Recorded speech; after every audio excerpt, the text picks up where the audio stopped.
So hello everyone, welcome to Kaushalam. आज हम बात करने जा रहे हैं accounting for GST transactions. GST की अकाउंटिंग कैसे होती है, गुड्स एंड सर्विसेज टैक्स। बहुत सुना होगा आपने इसके बारे में। अब अकाउंटिंग तो तब करेंगे हम जब थोड़ी बहुत हमें जीएसटी की नॉलेज हो, उसके पीछे का कॉन्सेप्ट क्लियर हो, काम कैसे होता है जीएसटी में, काम कैसे करता है जीएसटी, लॉजिक क्या है इसके पीछे का, ये समझना बहुत जरूरी है। तभी जीएसटी की अकाउंटिंग समझ में आएगी कि भाई जीएसटी में क्या हो रहा है।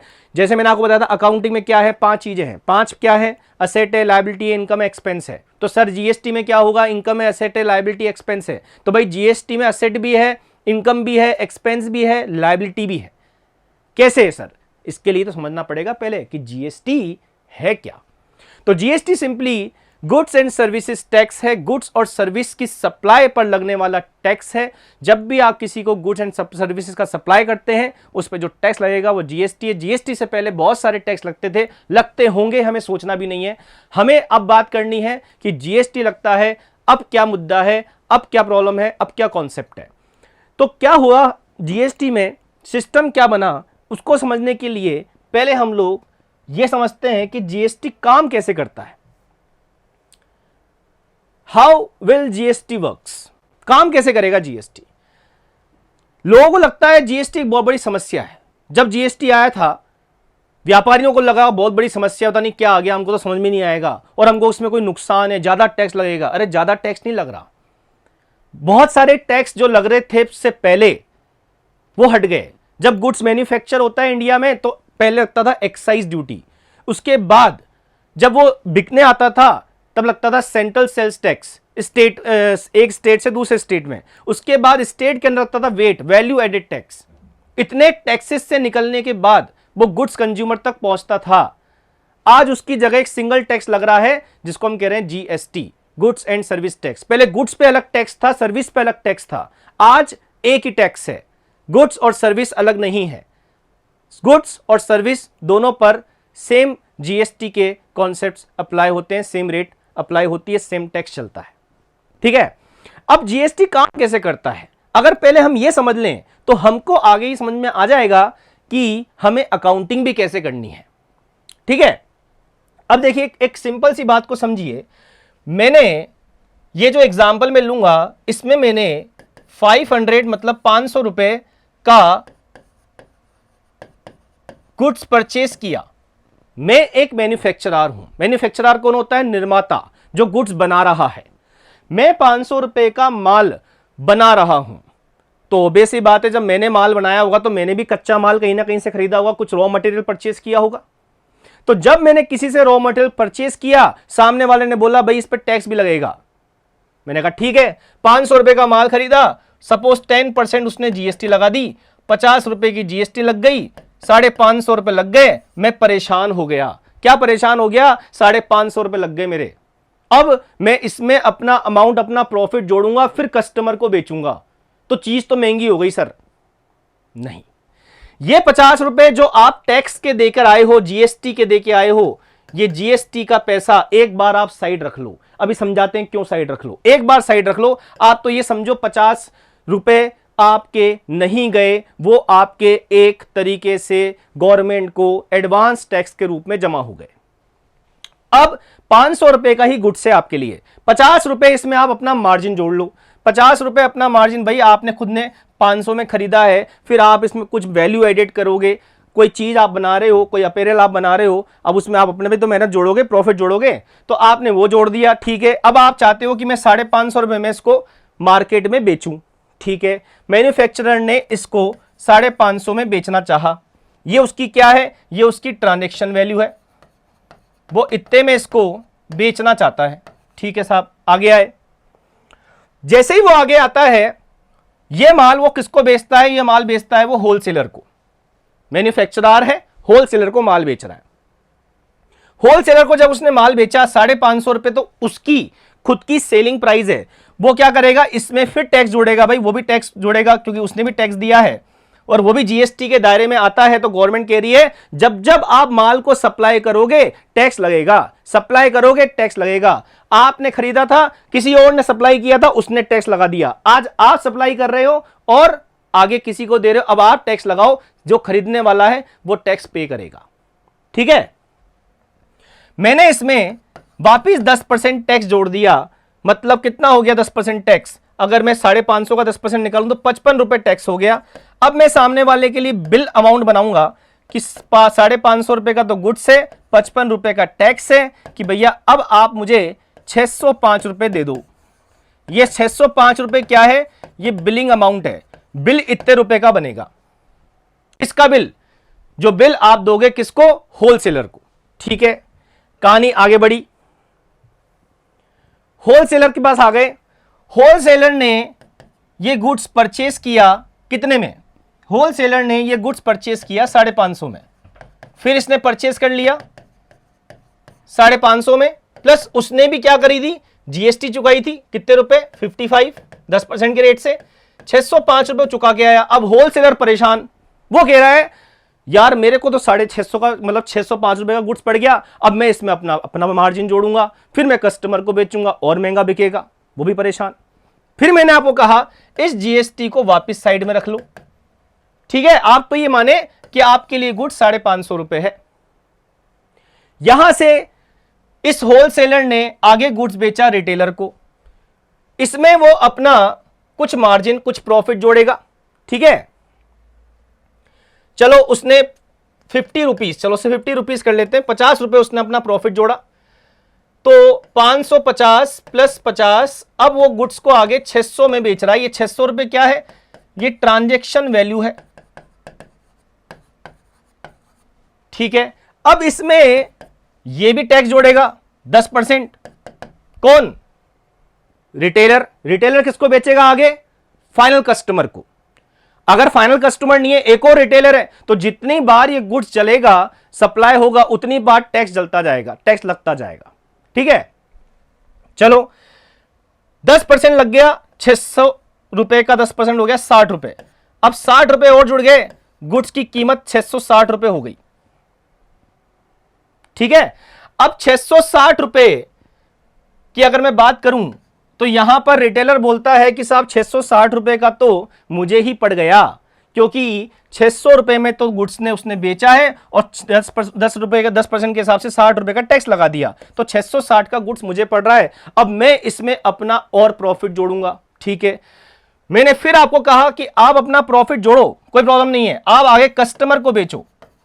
अब आप कस्टमर को बेचोगे कितने में, आप बेचोगे साहब 600 रुपए का तो मेरे को पड़ा है, 60 रुपए टैक्स लग गया, टैक्स को साइड रख लो। वापिस मैं कह रहा हूं टैक्स को साइड रख लो, जो टैक्स देके आया उसको साइड रख लो। आप अपना प्रॉफिट जोड़ो, आपने प्रॉफिट जोड़ा 50 रुपीज का, या अपना वैल्यू एडिशन जोड़ा 50 रुपीज का, 650 रुपए में आप कस्टमर को बेच दो। अब इस पे आप 10% टैक्स कस्टमर से ले लो, 65 रुपीज।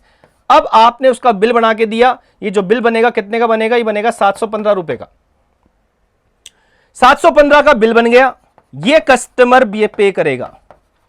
और कस्टमर का मतलब यहां पर कौन है, कंज्यूमर, जो फाइनल गुड्स को यूज करेगा, मतलब उसको आगे बेचना नहीं है।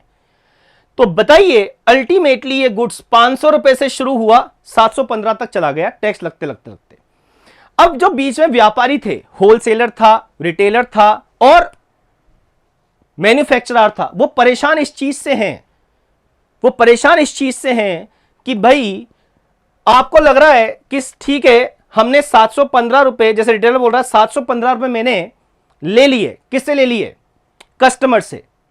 ठीक है, लेकिन इसमें 65 रुपए 65 रुपीज जो आया है वो मेरा नहीं है, वो तो गवर्नमेंट को जमा होगा, वो तो टैक्स है, वो मेरा नहीं है। तो मेरे पास तो देखा जाए तो 650 रुपए आए हैं, और इसमें से 660 तो मैं देके आ गया था जब मैं खरीद के आया था। अरे साहब ये तो मुझे नुकसान हो गया। तो इस बात को समझिए, ये कॉन्सेप्ट नहीं है जीएसटी का। जीएसटी का कॉन्सेप्ट है कि जीएसटी वैल्यू एडेड टैक्स है। जैसे जैसे गुड्स में जितनी वैल्यू आप जोड़ोगे ना, उसी पे टैक्स है। कैसे, मैं आपको समझाता हूं।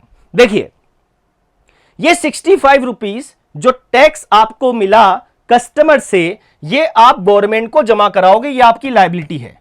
ये 65 रुपए जो आपको मिले हैं, ये आपके नहीं है, सरकार के हैं, करा दो जमा सरकार को। लेकिन जीएसटी कहता है आपको जो टैक्स आप परचेज के समय देके आए थे उसकी क्रेडिट मिलेगी। सर ये क्या होता है, इसका मतलब ये होता है जो गुड्स आप खरीद के आए थे, ये जो रिटेलर ने खरीदा था, इस रिटेलर ने भी 60 रुपए का क्या चुकाया था, टैक्स चुकाया था। तो बोले वो टैक्स आप हमें दे चुके हो ना पहले, ये आपका एडवांस जमा हो गया था हमारे पास, ये तुम्हें दोबारा चुकाना नहीं है। अब आप 60 रुपए तो हमें दे चुके हो, इसको इनपुट टैक्स कहते हैं, जो हमने खरीदने के समय दिया। 5 रुपए आपकी नेट लायबिलिटी है जो आपको गवर्नमेंट को जमा करानी है। यह जीएसटी का सिस्टम है। आप यह मत सोचिए कि जो टैक्स मैंने दे दिया वो टैक्स कहीं ना कहीं जो है वो मेरे ऊपर एक बर्डन हो गया, मेरी प्राइस बढ़ गई। नहीं, अगर आप जीएसटी में रजिस्टर्ड हैं तो आपको इस क्रेडिट का फायदा मिलेगा। क्रेडिट का मतलब है परचेस के समय जो टैक्स आप देकर आए हो वो टैक्स आपको वापस मिल जाएगा। कब? तब जब आप उस माल को आगे बेचोगे और कस्टमर से टैक्स लोगे। मान लीजिए आपने उस माल को आगे नहीं बेचा, कस्टमर से टैक्स नहीं लिया, तो यह क्रेडिट आपको नहीं मिलेगी। गवर्नमेंट कह रही है हमें टैक्स का नुकसान नहीं होना चाहिए, हमें तो टैक्स मिलना है। आप हमारे मीडिएटर हो, रिटेलर, होलसेलर, मैन्युफैक्चरर, आप हमारे मीडिएटर हो, आप हमें टैक्स जमा कराओगे। ठीक है, यह जीएसटी का सिस्टम है। तो यही अकाउंटिंग का बेस बनेगा। अकाउंटिंग में जो जीएसटी में चुका के आ गया परचेज के समय, वो मेरी असेट बनेगी। जो जीएसटी मुझे मिली कस्टमर से या रिटेलर को मिली कस्टमर से और अपने को होलसेलर को मिली रिटेलर से, वो जो जीएसटी आपको मिल रही है बेचते समय, वो आपकी लायबिलिटी है, वो आपको गवर्नमेंट को जमा करानी है। तो लायबिलिटी आपकी नेट जो गवर्नमेंट को जमा होगी वो कैसे कैलकुलेट होगी कि आपको बेचते समय जो टैक्स मिला उसमें से खरीदते समय जो टैक्स आप ऑलरेडी दे चुके हो वो आप घटा लो, बाकी का टैक्स सरकार को जमा करा दो। ये आपके ऊपर जीएसटी की लायबिलिटी है। और मैंने एक वर्ड यूज किया अभी, वो था वैल्यू एडेड टैक्स है जीएसटी। कैसे? आप देखिए, इस रिटेलर ने इस माल में कितने रुपए वैल्यू ऐड करी, उसने इस माल में अपना कितना मार्जिन जोड़ा था, 50 रुपए। तो एक्चुअली 50 रुपए पर 10% टैक्स कितना बनता है, 5 रुपए।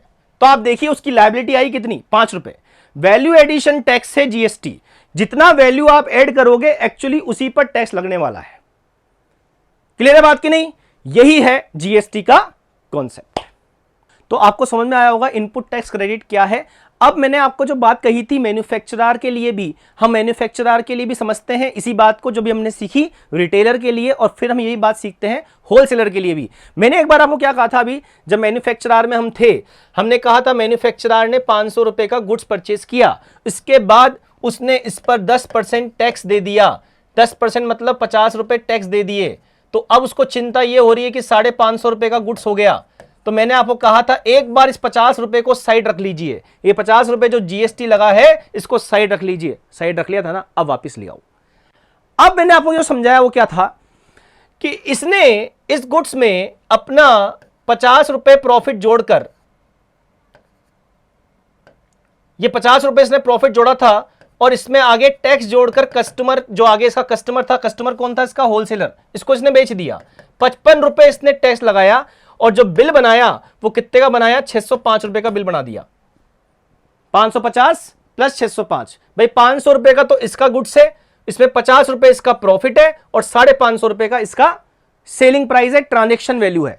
इसमें इसने 10% टैक्स डरा और इसके बाद 605 में इसने बिल बना के दे दिया। किसको? ये बिलिंग अमाउंट हो गया हमारा, और ये बिल किसके बना के दिया, होलसेलर को। अब अभी जो आपने क्रेडिट की कॉन्सेप्ट सीखा, मैंने कहा था टैक्स को साइड रख लो, अब ले लिया।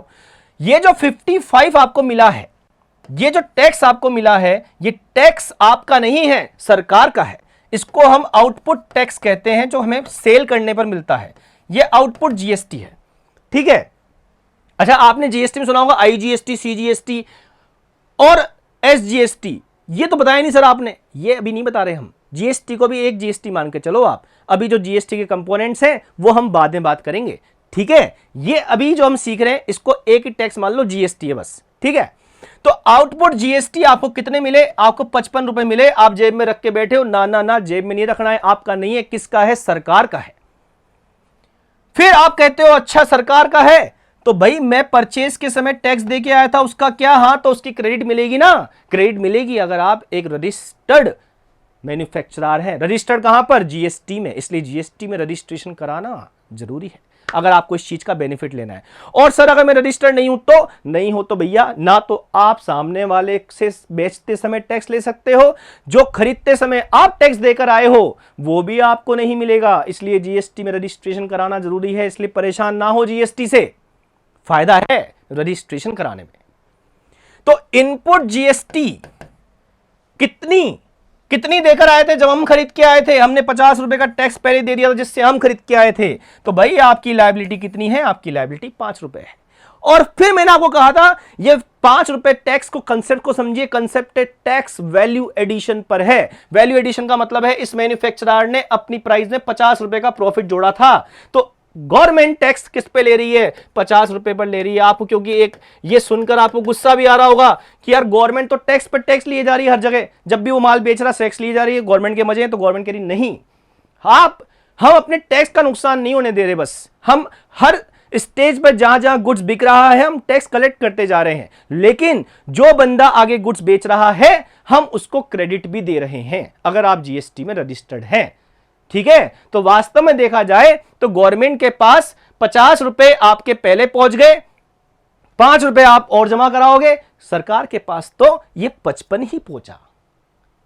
ऐसा नहीं है 50 आपसे पहले ले लिए, 55 आपसे बेचते के टाइम ले लिए, तो सरकार के पास तो 105 रुपए पहुंच गए। नहीं, 55 ही पहुंचे हैं, क्योंकि 50 तो उन्होंने आपको क्रेडिट दे दी। इसी को कहते हैं इनपुट टैक्स क्रेडिट। अब यही बात हम समझते हैं किसके लिए? होलसेलर के लिए। होलसेलर के साथ आ जाते हैं। होलसेलर के लिए क्या था? उसको ये माल 550 का मिला, प्लस उसको टैक्स लगा 10%, कितने रुपए? 55। अब 55। अब उसका बिल कितने का बना था? 605 रुपए का। वो फिर परेशान हो रहा था, लेकिन हमने कहा था नहीं, परेशान नहीं होना, ये जो टैक्स लगा है जीएसटी परचेज के समय, इसको हम क्या कह रहे हैं? ये इनपुट टैक्स है, ये आपको वापस मिल जाएगा जब आप इस गुड्स को क्या करोगे? बेचोगे। तो अब इसने क्या करा था? इसने भी अपना प्रॉफिट जोड़ा, इसने भी अपना प्रॉफिट जोड़ दिया और 550 के माल को 50 रुपए प्रॉफिट जोड़कर 600 में बेच दिया। 600 में बेच दिया। 600 क्या है? ट्रांजैक्शन वैल्यू है। इस पर जीएसटी लगाई, बिल बनाया इसने, और बिल बनाकर किसको दिया? रिटेलर को दिया था। कितना टैक्स? 10% की रेट से, वही 60 रुपीज, 660 रुपए का बिल बन गया। ठीक है, तो अब आउटपुट टैक्स, आउटपुट जीएसटी जब ये आगे कस्टमर को बेचेगा, इसको जो टैक्स मिला वो कितना मिला? 50 रुपए मिला। इसको जो टैक्स मिला वो कितना मिला? 50 रुपए मिला, या 60 रुपए मिला? हाँ, 60 रुपए मिला। 60 रुपए कैसे मिला? 600 रुपए का तो माल और 10% मतलब 60 रुपए की जीएसटी। तो यहां पर कुल मिलाकर आपको 60 रुपए मिल चुके हैं जब आपने ये माल बेचा। तो आपकी लायबिलिटी क्या है? अब आप समझ गए होंगे लायबिलिटी क्या है। आपकी लायबिलिटी कितनी है? 60 आपको मिले हैं, आपके नहीं है, गवर्नमेंट के हैं, बट हाँ 55 आप दे के आए हो खरीदने के टाइम पर, ये आपको मिल जाएंगे। तो आपको 5 रुपए ही देने हैं। और सर अगर मैं रजिस्टर्ड नहीं हूं तो जीएसटी में, तो भैया ना तो आपको ये 5 रुपए आपको, बल्कि एक तो आप ये टैक्स ले ही नहीं सकते बेचते समय कस्टमर से, क्योंकि आप जीएसटी इनवॉइस इशू नहीं कर सकते, आप जीएसटी में रजिस्टर्ड नहीं है। आप जो 55 रुपए दे के आए हो आप भूल जाओ उसको, वो सरकार ले लेगी, क्योंकि सरकार की नजरों में आप ही फाइनल कंज्यूमर हो गए फिर। ठीक है, तो उस केस में ये 660 रुपए आप कस्टमर से नहीं ले सकते, आप 600 रुपए ही ले सकते हो। 550 प्लस 600, इसमें आपको नुकसान क्या है? आपको नुकसान यह है कि आप जब खुद ये गुड्स खरीद के आए थे तब आप 550 रुपए का गुड्स प्लस 55 रुपए की जीएसटी, आप 605 रुपए तो खर्च कर चुके थे और आपको मिले कितने? 600 रुपए। इस तरह ये उन लोगों के लिए परेशानी बन गया जो रजिस्ट्रेशन नहीं कराना चाहते थे। इसलिए जीएसटी में रजिस्ट्रेशन कराने का आपको ये फायदा है, परचेस के समय जो टैक्स दोगे वो वापस आपको क्रेडिट के रूप में मिल जाएगा, रिमेनिंग जो बचेगा वो आपको सरकार को जमा कराना है। तो ये है जीएसटी का बेसिक कॉन्सेप्ट। ठीक है, चलिए इसके बाद आगे हम बात करेंगे इनपुट टैक्स क्रेडिट के बारे में। कौशलम, learn accountancy skills and be ready for global career. Download the app now.